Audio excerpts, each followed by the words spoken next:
Parte semana 2 com Jesus.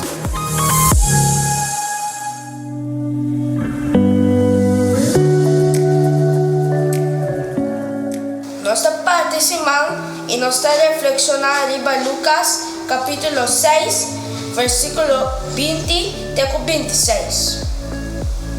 Então Jesus afirma sua vista riba seu discípulo ng ibisa, feliz poso que está pobre, reino de Deus lo tapaboso.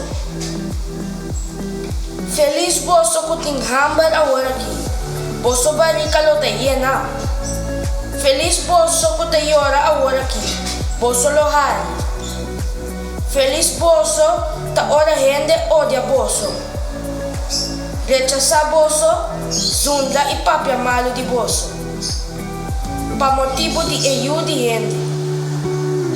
Ora egos nang aqui passa, pula de alegria. Del cielo tem recompensa grande para boso.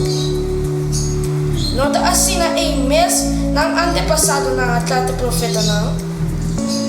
Maay di boso, boso kutarico, ya boso angaya boso consuelo. Ay di boso, kutakana barika yen, boso lo pasa hambre.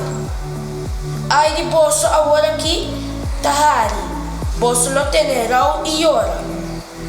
Ay di boso. Ora tu rende tapapia bom di boso, pasomba ta asina mês ng antepasado ng tapapia, di profeta ng falso. Jesus está advertindo-nos para a recompensa e alegria verdadeira.